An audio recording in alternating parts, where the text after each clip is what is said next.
Praise the lord. యెషయా గ్రంథం 50వ అధ్యాయం 7వ వచనం. ప్రభువుకు యెహోవా నాకు సహాయం చేయవాడు గనుక నేను సిగ్గుపడలేదు.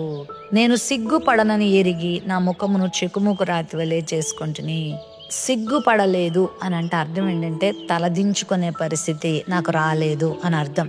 దేవుడు మనకు సహాయంగా ఉన్నప్పుడు ఆయన మనల్ని అన్ని విషయాల్లో ఆదుకుంటాడు. తన యొక్క కృప ద్వారా నడిపిస్తాడు. తప్పుడు మార్గంలో పడకుండా నీతి మార్గంలో నడిపిస్తాడు. బైబిల్ గ్రంథంలో ఎంతో మంది ఆయన నుండి సహాయం పొందుకున్నారు కనుక వారు సిగ్గుపడలేదు.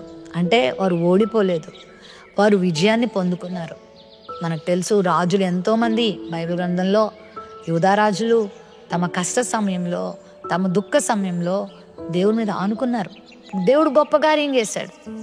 ఏలియా జీవితంలో కూడా ఎన్నో మార్లు ఆహాబు ద్వారా, యెజబెలు ద్వారా ఏలియా ఇబ్బంది పడ్డాడు. ఒక్కసారి అయితే ఏలియా చాలా కృంగిపోయి ఆ బద్రి వృక్షం కిందకు వచ్చేస్తాడు. ఎందుకంటే ఆ స్త్రీ యెజబెల్ అంది, రేపు ఈ పాటికి నీ ప్రాణం కూడా ఇలా అయిపోతుంది, ఏమనుకుంటున్నావు అని మరి ఇష్టానుసారంగా దైవజనుడని కూడా చూడకుండా మాట్లాడితే, ఆఫ్టర్ ఆల్ స్త్రీకి దొరికిపోతానా, ఆమె చేతిలో చనిపోవడం ఏంటి, ఆమె నన్ను చంపే కంటే ముందుగానే ప్రభా నువ్వు నన్ను చంపే, ఆ సిగ్గును అవమానాన్ని నేను తట్టుకోలేనయ్యా అని ప్రభు దగ్గరికి వచ్చి ప్రార్థన చేస్తే అసలు ఆమె చేతికి చెక్కనివ్వలేదు. దేవుడు ఏలియాకి అసలు మరణమే రానివ్వలేదు.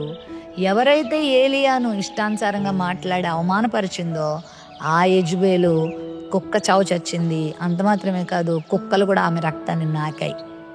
దేవుని బిడ్డలారా, ప్రభువుకు యెహోవా మనకు సహాయంగా ఉన్నప్పుడు ఆయన మనం సిగ్గుపరచడు. నేను సిగ్గుపడనని ఎరిగి నా ముఖమును చెకుముకు రాతి వలె చేసుకున్నానంటే అర్థం ఏంటి తెలుసా? ధైర్యంగా ఉన్నాను, నేనేమాత్రం కూడా చలించలేదు, బెదరలేదు. దేవుడు నీకు సహాయం చేస్తున్నప్పుడు ఎవరికి భయపడాల్సిన అవసరం లేదు.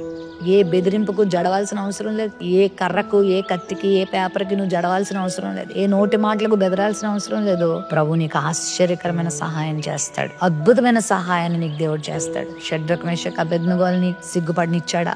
దానియేలుని సిగ్గుపడినిచ్చాడా? యెహోషువని సిగ్గుపడినిచ్చాడా? దేవుని మీద ఆధారపడిన ఎవరిని ఆయన సిగ్గుపడనివ్వడు. నిన్ను కూడా సిగ్గుపడనివ్వడు. ఆయన మీద ఆనుకో. నీ కాలేజ్లో, నీ ఆఫీస్లో, నీ ఇంటిలో, నువ్వు ఎక్కడుంటే అక్కడ ప్రభువా నువ్వు నాకు సహాయకుడుగా ఉండు అని అడిగితే ఆయన నీకు సహాయం చేస్తారు.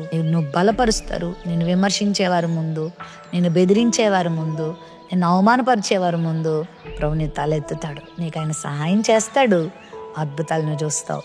ప్రేమ నమ్మకం కలిగిన మా తండ్రి, మేము నిన్ను సహాయంగా చేసుకున్నప్పుడు మేము సిగ్గుపడనక్కర్లేదని సెలవిచ్చావు.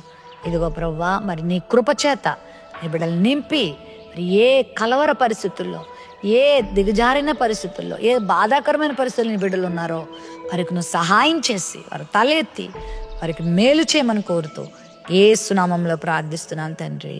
ఆమెన్.